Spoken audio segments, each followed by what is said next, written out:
Meeting করতে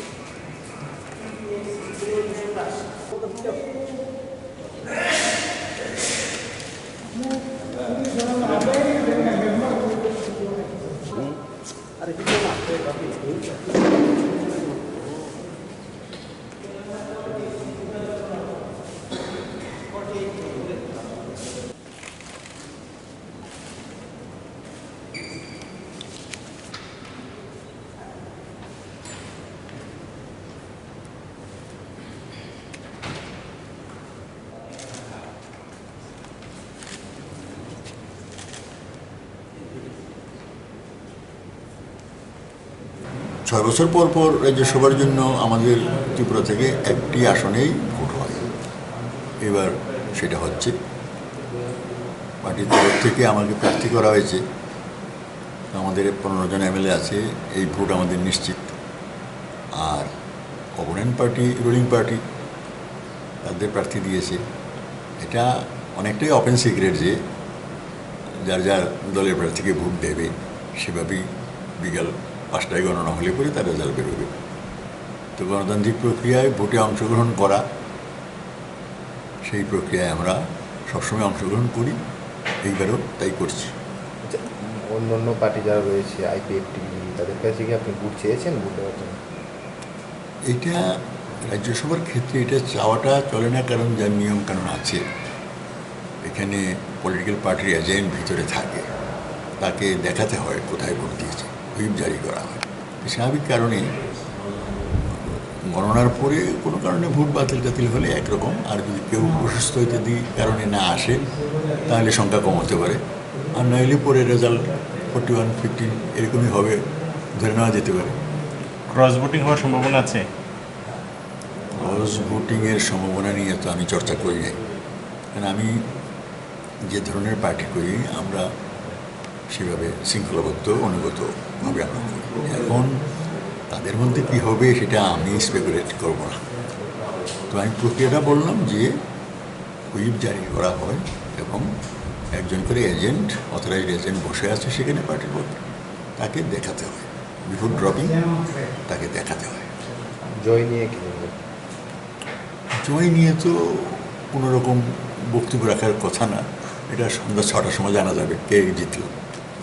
সংখ্যাতত্ত্বের বিচারে তো শাসক দলের পাল্লা ভারী। হ্যাঁ, সে বিষয় নিয়ে কি বলবেন? সেই বিষয় নিয়ে আমার কিছু বলার নেই।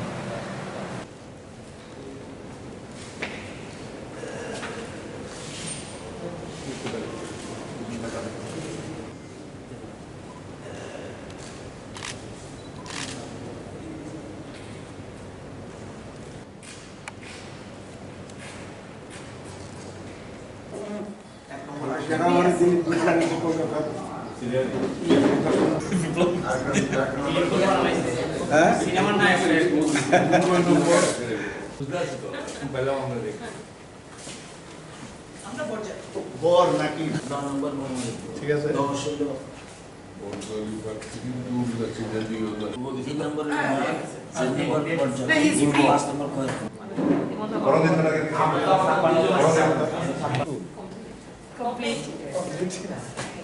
আজকে তো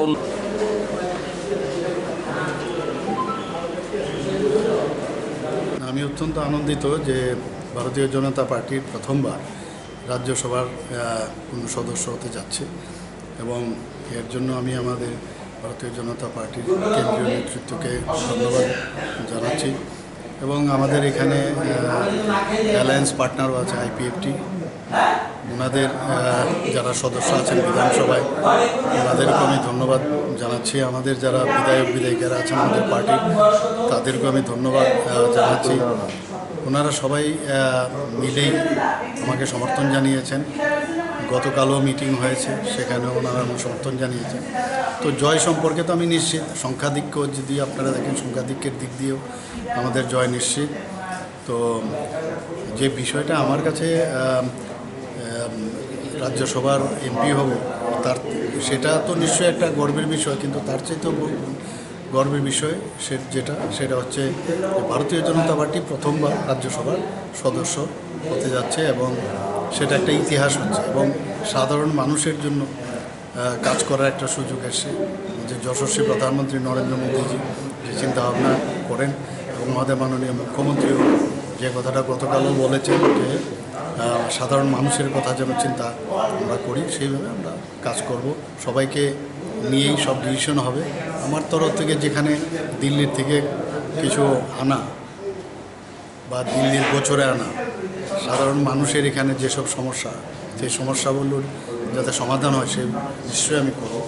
এবং আমার মনে হয় যে আগামী দিনে আমাদের ভালোই হবে ত্রিপুরার জন্য। ক্রস ভোটিং হতে পারে কিছু কি? ক্রস ভোটিং নিয়ে কি কোনো কিছু?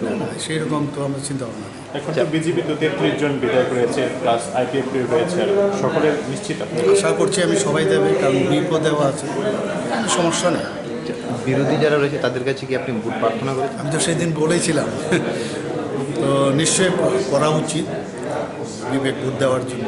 সেখানে সেদিন আমি বলেছিলাম, প্রথমবার যেদিন আমি এখানে নমিনেশন সাবমিট করি সেদিন আমি বলেছিলাম, বলতে হয় তাই বললাম। বাকি তো ওদেরও ওরা একটা পার্টি, ওদেরটা বুঝবে। জয় নিয়ে তো 100% আমি নিশ্চিত। আপনারাও জানেন সেটা। তো এর মধ্যে আমার মনে হয় আর সেকেন্ড আর কোনো চিন্তা না করাটাই উচিত।